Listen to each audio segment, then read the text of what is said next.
سڵاوتان لێبێت بینەرانی کورد کەنەکشن لە هەر کوێیەک تەماشای ئەم بەرنامەیە دەکەن. من محتەبەر شێروانیم و ez dixîle şemo hîviya rojek xweş û dema xweş ji wera dixwazim. Di bername îro me raportek heye sebaret rizgarkirina Kubanî. و لە راپۆرتێکی تردا باز دەکەین چۆن دابەزینی نرخی نەوت گرفتی بۆ بەرهەمهێنەرانی نەوت لە تەکساس دروست کردووە. Mêvanê bernamê hunermendê Kurd Mîkaîla ew wê ji me re behsê huner û siyasetê bike, lê carê em bizanin li cîhana dûrberî me çi çê dibe. بە میلیۆنان کەس لە ڕۆژهەڵاتی وڵاتی یەکگرتوەکانی ئەمریکا هەڵسوکەوت دەکەن لەگەڵ ئاکامەکانی زریانەکی بەهێز و مێژووی کە بوو بەهۆی ڕاگررتنی هاتوچۆی بە هەزاران فڕۆکەی سوار هەڵگر و هاتوچۆی ناو شارەکان. لە سەرەتا کەژناسان کوتیان مترێک زیاتر بەفر دەبارێت لەگەڵ بای بەهێزدا، بەڵام سەر لە بەیانی سێشەممە کوتیان هێزی کەمترە لەوەی پێشبینیان کردبوو. گوتیشیان ناوچەی نیو ئینگلند لە باکووری ڕۆژهەڵاتی ئەمریکا لە هەر شوێنێکی دیکە زیاتر بەرزیریانەکە دەکەوێت. ناوەندی کەژناسی نیشتیمانی ئەمریکا ڕایگەیاند 15 سانتیمتر بەفر بەسەر ناوەڕاستی شاری نیویۆرکدا باریوە و هێشتا بەفری زیاتریش لێی دەبارێت. بەرەو باکوور چاوەڕێ دەکرێت 50 تا 60 سانتیمتر بەفر بەسەر باستن و پراڤیدنس لە ڕۆد ئایلەندا ببارێت. Hêzên leşkerê Iraqê kontrola deverên başûr lê Mexdadiyê dikin piştî şerîngiran digel milîtanên Dewleta İslamî Daeş. Wezareta Berevaniya Iraqê ew ragihandinda li demê ku hêzên Iraqê bi piştevaniya milîtanên Şîa nîşan didan çekî giran û gola top diavêtin bingehên tundrên İslamî. Mexdadiya 9 kilometran bakûrî Bexdayê ye û ji meha 6 xizîranê were di destê Daeş de ye. Wezareta Berevaniya Iraqî piştrast dike ku piraniya herêma Diyala ketiye jêr kontrola hikûmetê. سەرۆکی ئەمریکا باراک ئۆباما لەگەڵ شاندێکی سیەندامە ڕۆژی سێشەممە گەشتە ڕیاض وەک ڕێزگرتن بۆ لە دوای کۆچی دوایی شاه عەبدوڵڵای عەرەبستانی ساوودی. کاربەدەستان و هەروەها یاسادانەرانی ئێستا و کاربەدەستانی باڵای بەڕێوەبەراتیەکانی پێشووی ئەمریکا لە ناو شاندەکەدان. جێگری ڕاوێژکاری ئاسایشی نیشتمانی بن ڕۆدز بە پەیامنێرانی کوت شاندی ئەمریکا چاوی بە شای نوێ سەلمان بن عەبدولعەزیز دەکەوێت. ڕۆدز گوتیشی ئەو مەسەلانەی لەژێر گفتوگۆن هەڵمەتی سەربازین بەڕێبەرایەتی ئەمریکا بەدژی ڕێکخراوی دەوڵەتی ئیسلامی ناسراو بە داعش لە سووریا، هەروەها باری یەمەن کە لەوێ هێزە ئاسمانەکانی ئەمریکا چەندین ساڵە شەڕکەرانی ئەلقاعیدا لە دوورگەی عەرەبیان کردۆتە ئامانج.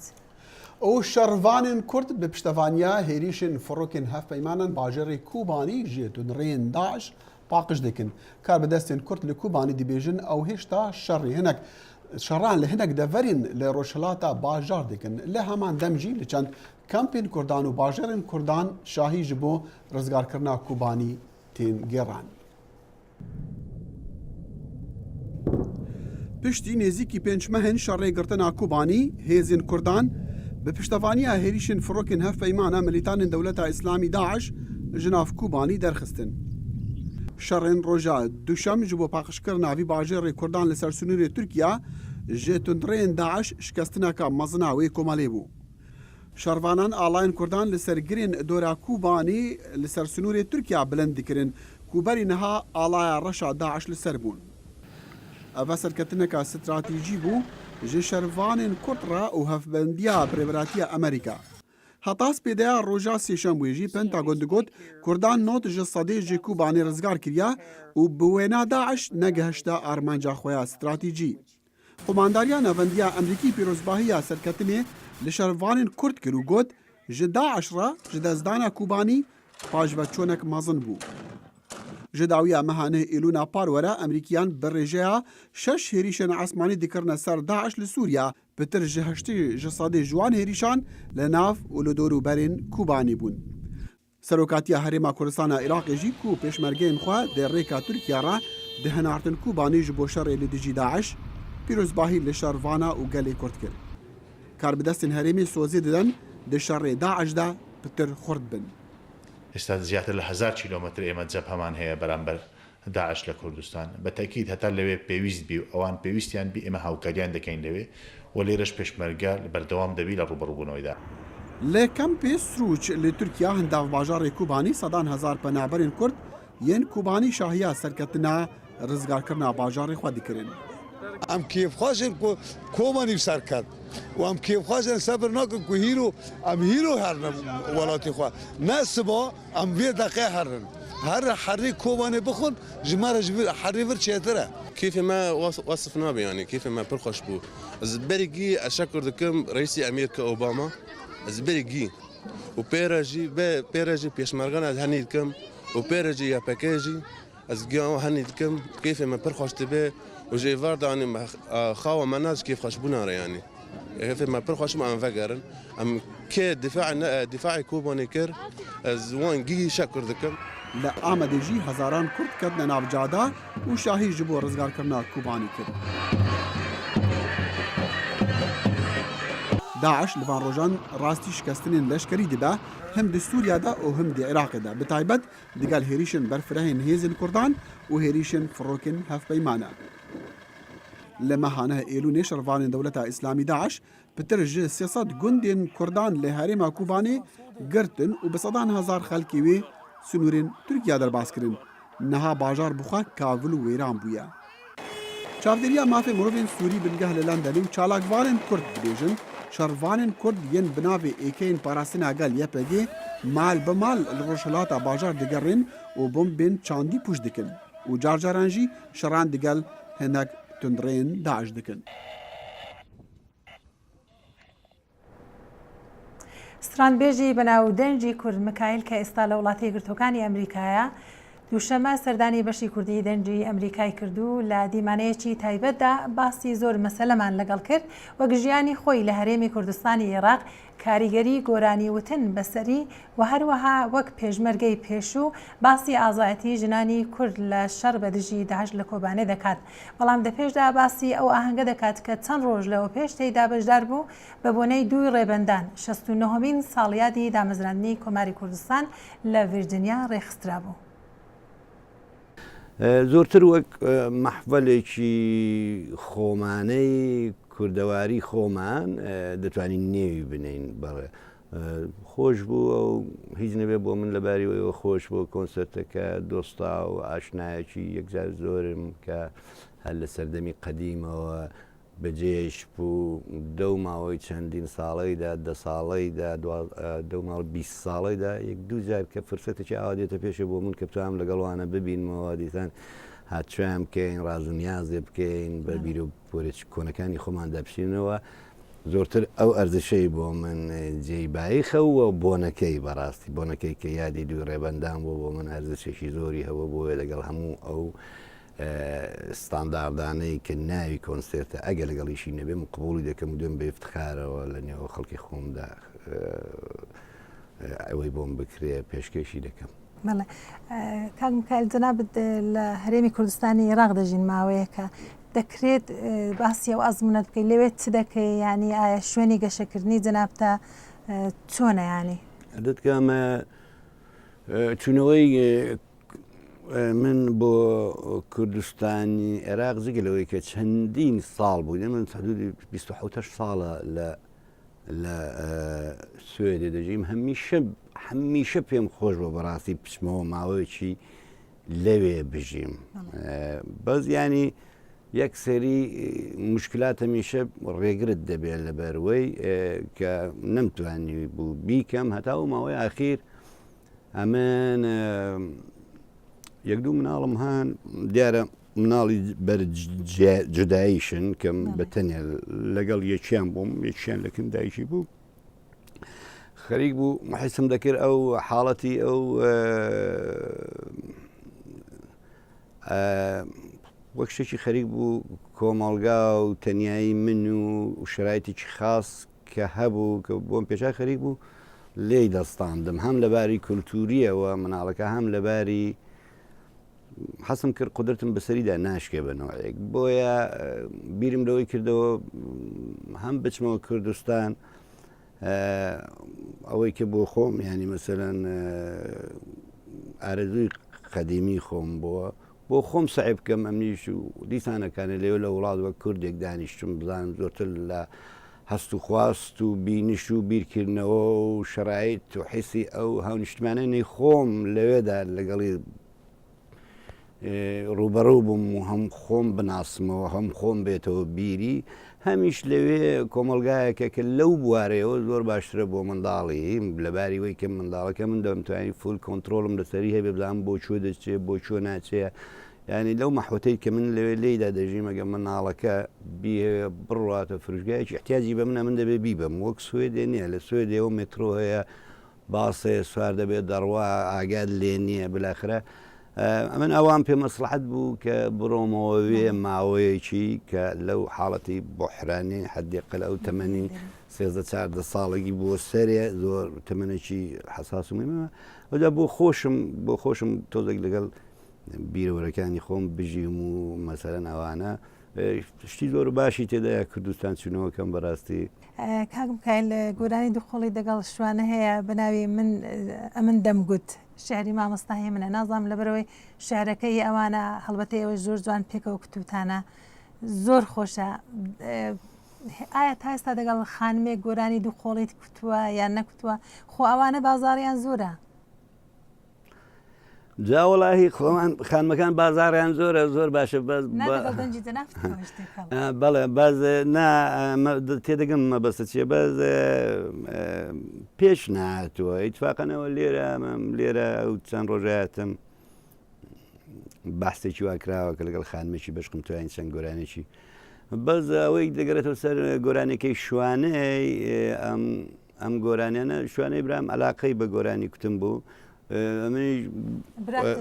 بەڵێ علاقەی پێ بۆ منی وەک شتێکی بچکە ئەمە نەچووبان لەگەڵی مەسەن نەم کوتپاوە لەگەڵی کارەکەم نەکرد بە شوانەی براشم دەبوو یەکێک لەوانەیە کە مەسەن پێشتر باسمان کرد مەسەلەن بۆ لەبەروەیە من دەو گۆرانەدا نەخشەی وام نییە زۆرتە هەر کۆڕک بەستا وەک ڕەفرەنجێکی کۆڕەکەیم کتۆتەوە بەس ئەوەی کە چەنابەت پێت خۆشە ئەڵاو گۆرانێت کولەن گۆرانێکی مۆفەق بوو خەڵک پێی خۆش بوو تەبیعەتەن ینی وشە و شعری گۆرانی ینی بەشێکی یەکجار گەورەی گۆرانەیەکی مۆفەقە 100% ینی ئەوە هیچ شکی تێدانێت کە مەسەن شێرەکانی مامۆستایانی ئەو شێرانن کە دە ئەوجی سادەگی بە زمانێکی ڕۆژمەڕێی پاراوی خاوێنی کوردی کوتراوە و هەم هیوا و هومێت دەبێت ئەگەر بیتێکی مەیوسیەت بێ بیتی دووەمی حتمما بە هیوا و ئومێت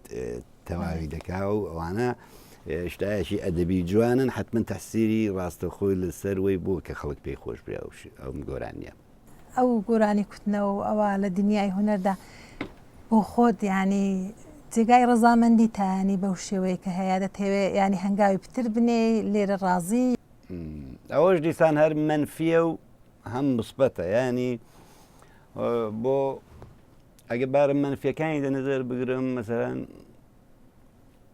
ئەگە خۆلاسە بیڵم بسن قەت پێم خۆش نیە مناڵەکەم بێتە گۆرانی وێژێکی کورد چینچین دەتوان بڵێم 100,000 کوان و برینی دەلەشی دەبێ ئەوە لایەنێکی لایەنێکی دیکەشی ئەوەیە کە وەک چۆن لە بەرنمەکەی چۆ بوو تیشتێ بوو پێمە لە بەرنامە بوو مەگەر ئەو بەشە لە ژیانی کە ئەمن لە شاخی و پێشمەرگایەتیەوە منەبایە قەت بەشەرێکی کامل کە ئێستا حیز دەکەم دەنێ و ناخمدا دەوڵەمەند بە کەمترین ئۆقدەوە دەژیم بە کەمترین گۆرانیش بۆتە هۆی ڕەهاکردنی من لەو هەموو کۆمپلکس و ئۆقدانەی کە ئینسانیەت تێیدا دەژی خۆم زۆر پێ ئێرزای ڕۆحی و ڕەوانی کردو تەبیعەتەن یانی پێم خۆش بوو لە تەوەرەی دیکە باسی وەزای سافکەین جەنابەت لە کوردستانی عێراقی ساڵی 2014 بە تایبەتی ساڵەشی زۆر ناخۆش بووە بە تایبەتی بۆ هەرێمی کوردستانی عێراق ملیتانی تروستی دەوڵەتی ئیسلامی داعش پەلاماری زۆر شوێنیاندا لەوانە دەڤەری شنگال بوو بە سەدان هەزار کە زاوارە بوون خەڵکەکی زۆریان لە بەتایبەتی لە ئێزیدیەکان کەمایەتی ئاینی کوژران ڕفێندران ئازاردرانستاش بێسەر و شوێنن ڕاد لەسەر ئەو وەزعی کە دروست بوو چییە؟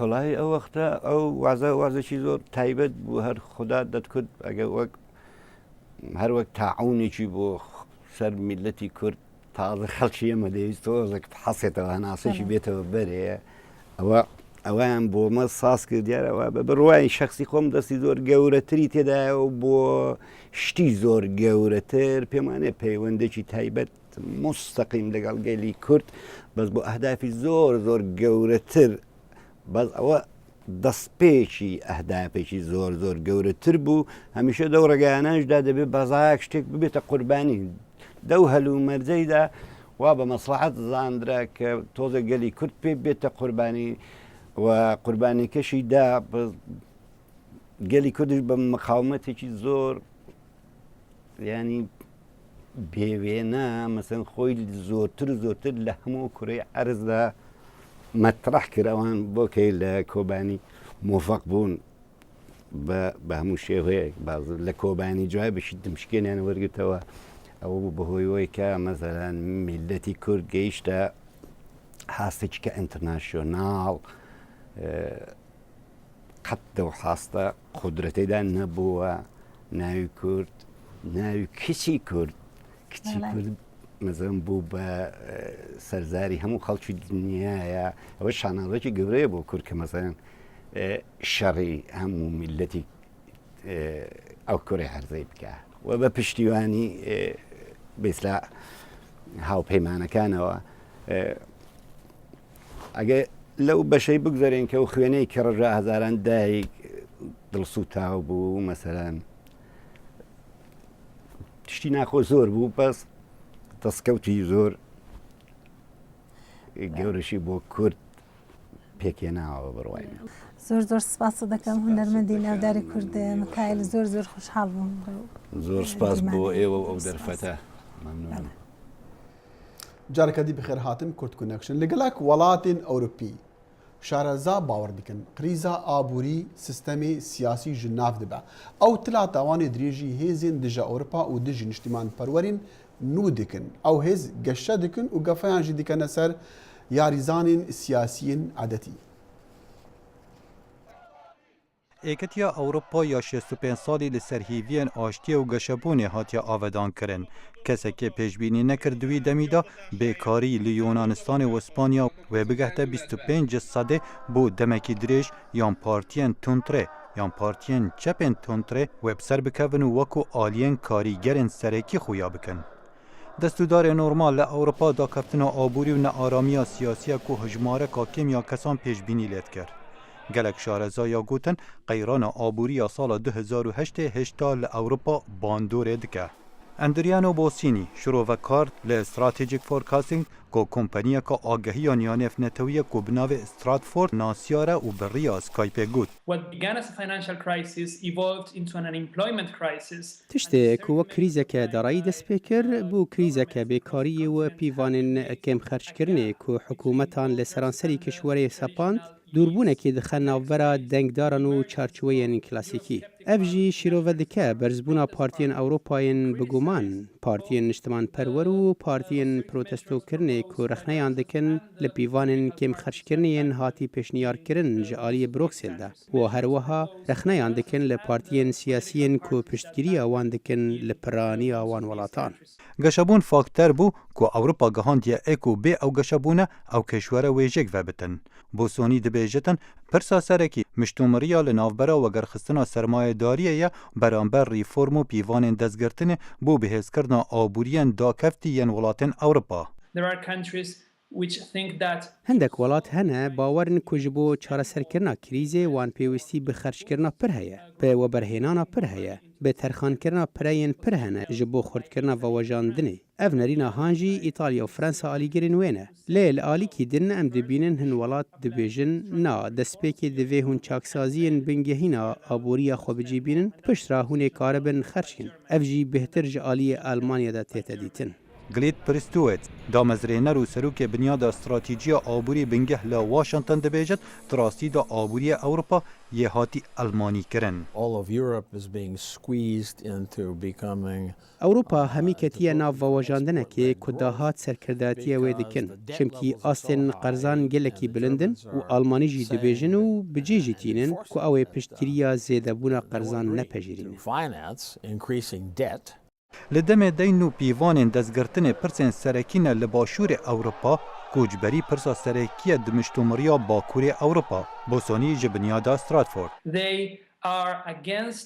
ئەو لە دژی کۆچبەریەنە چێ دشێوەیە داخوازکارن پەنابەریە و پەنابەرن جی سووری وڵاتێن ئەفریقیەتێن ئانجی دۆزین دەندە ئەو لە دژی کۆچبەرانن کۆژ ئەوروپا ڕۆژهڵاتە بەرێ وەکو پۆلەندا ڕۆمانیا و بولگاریەتێن ئەم vەیەکێ لە سوێد لە برێتانیا و لە هۆلندا دەبینن. بنیادن اوروپا جلای بزاوین جدا خواز و ل اسکاتلند و اسپانیا دینه هجاندن. ل پرستویت دبیجتن احتمالا گرجی کا پتر هیا درباره ریفراندوم بریتانیا بو تبلیبون د ایکتیا اوروپا دا ل دم 2 سالان دا. گوه پیش نیازا سروک وزیر دیوید کامیرون بو. راپرسینەکە لە برێتانیا ڕەنگە دژی یەکیتیا ئەوروپی بە و دڤردەژی دێ کامرۆن بە کو ئەو بلەز بوو بەجێهێشتنا یەکیتیا ئەوروپا و ئەو سەرۆکی پارتیا هەری بەرفرەهە لە برێتانیا. دوی سال دا هلبجارتن لیونانستان بریتانیا و اسپانیا و پولندا و دنمارک و فنلند و پرتغال و استونیا و بینکرن.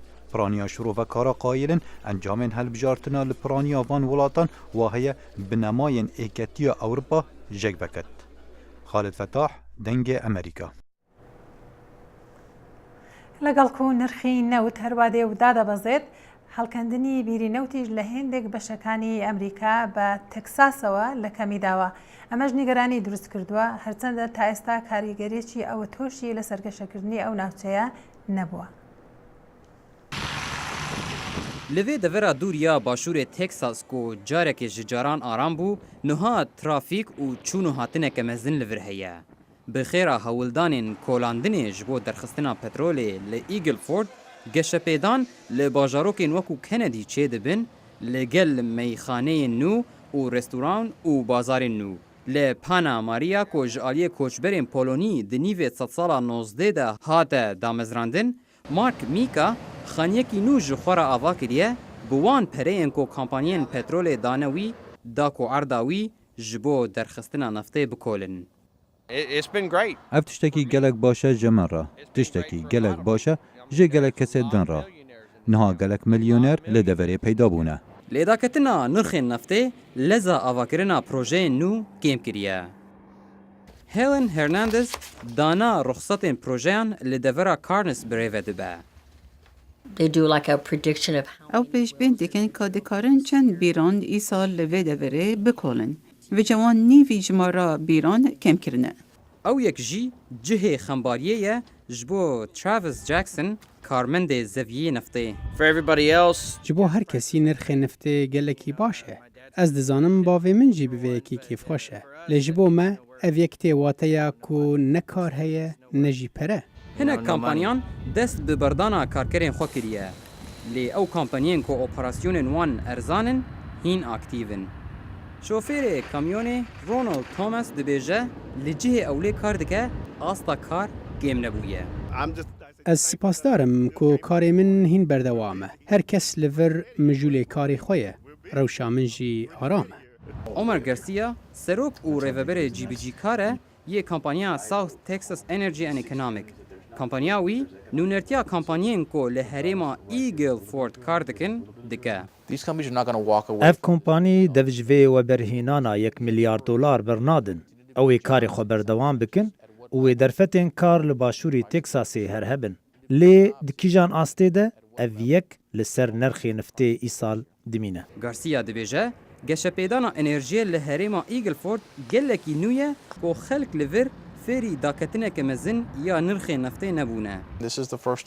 Ev cara yekê ye got ev dever rastî danûstendinekê li gel nirxê neftê tê. Deverên din yê welêt û deverên din lê Texasê berê ev tişt dîtine. Garcia dibêje 20 sal di ser vê deverê re derbas bûn bêyî ku geşepêdanek hebe. Lê tenê di sala aborî de bandora aborî $8.7 milyar bi xwe re anî. Vê yekê jî 150,000 derfetên kar bi xwe re aniye. Karbidestên kampanyên neftê çaverê dikin ku nirxên nefta xav di havînê de seqamgîr bibin. Kardarên xwecihî û karbidestên herêmî jî hêvî dikin ku ev gotin rast be. Sîrwan Qoço, Dengê Amerîka. وش بابتن آبوری برو هنر وان روجان سینمین امریکی فیلم بناوی امریکن سنایپر یعنی جی سیرگوانی امریکی نشان دادن او لسر بنمای چیروکا کا راست و درسته سیرگوانه کی هیزین امریکیا لعراق خدمت کریه لی گلکس رخنه لفیلمی دگرن و دبیجن گلک جی چیروکا راست و درست هاتی گوهرتن دی فیلم ده. Let me ask you a question, Chris. جدامي كتيا صالون سينمي فيلم أمريكان سنايبر سيرجري أمريكي كوينا كرنا جيانا عندما كيهزن دريايين تايبتين أمريكية بنافي كريس كايل بويا بابتي هم مدحو صناعي وهمجي رخني أفجا حتى چندي فيلمي جدارينانا برادلي كوبر جيانا كيلي بشيويكي راسو درستو ناديكا كوكا سيرجريكي خزمتا لشكري أمريكي لإراقي ديكر جبو چار گران و هەتا چەندی هۆلیوود دەستکاری تێدا کردیا. دی فیلمدا کێلی جارەیەکی زارۆکێکی بچووک و دایکاوی دکوژە دەما هەوڵ دەدەن هەناروکێکی پاویژنە ناف کۆمەکە سەربازین مارینسیەن ئەمریکی. وی گۆتبوو تایمز تڤیا ئەو وێ بکە ji بۆ پاراستنە ئەمریکیان بژارە پاراستنە ژیانە خەڵکێتە یانژی بکوژن وان. جناف 160 کەسین کێلی کوشتین ڕەنگە پتر زارۆک هەبن لێ ئەو دی کتێباخوادا جیبلی وی سرحاتی ناوگیرا. کلی و هوالکی خواه لسال 2013 تکشتن به دستی سربازکی امریکی که نخوشیکا درونی هبو جبر رویدان شری ویدیتین.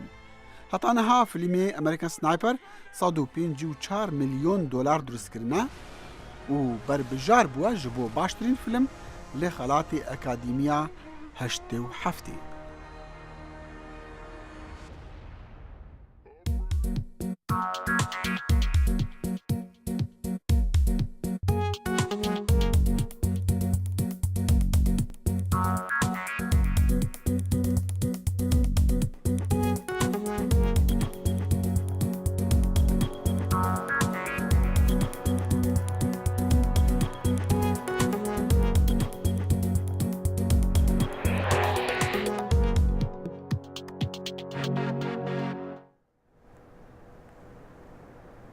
و بۆ 2015 پۆلینا ڤێگای کۆلۆمبیا تانجی شاجوانی جیهانی بردەوە. تاجا شاجوانا جیهانی سالا 2015 کت سر شاجوانا کولومبیا پولینا ویگا خانم جوانن 88 ولاتان بجداری ده 63 میل پیشبرکی شاجوان جیهانی دکر لباجار مایامی یا ولایت فلوریدا.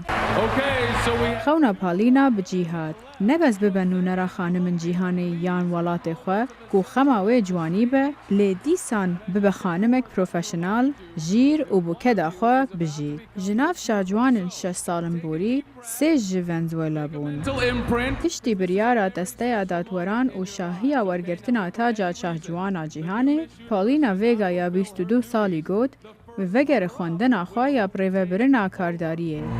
شاهجوانا امریکی نیا سانچز یا یوکرانی دایانا هرکوشا یا جامیکی کاجی فنال یا هولندی یاسمین وهین 4 هوالن خانما هری جوانا جیهانه بون.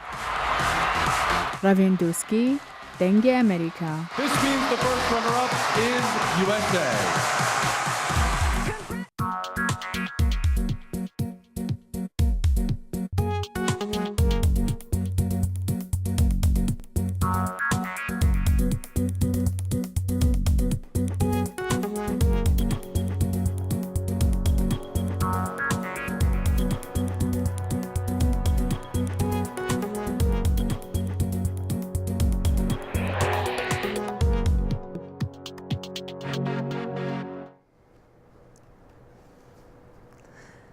و بەم جۆرە گەشتی نەکۆتایی بەرنامەی کورد کەنەکشن سپاستان دەکەین کە لەگەڵماندا بوون. بەڵێ تەماشاوان هێژا ژبیر نەکەن لە ڕۆژە هەینی جارەکە دیە مێ بگەهین هەف بۆ بەرنامەکە دیە کورد کۆنەکشن هەتاوی دەمی و هەموو دەمان هەر شاد و بەختەوەر بن وندەکارن بەرنامەمە هەموو دەمان لەسەر ماڵپەڕێن دەنگی ئەمریکا یان دەنگی ئەمریکا تەماشا بکەن دیسان ژمارەکە راپۆرت و هەفپەیون و بابەتین دیژی لەسەر ماڵپەڕێ دەنگی ئەمریکا هەنا برنامه کورد کنکشن فیسبوک هیا ناوی فیسبوک یان ادرس فیسبوک آمجی کورد کنکشن به توییتر جی و اندکارن ببن دوستید ما حتی دیگه یک جاره کدی داخل شما تا توای استاف برنامه ویا خوشی و شادی جوارا دکن خدا حافظ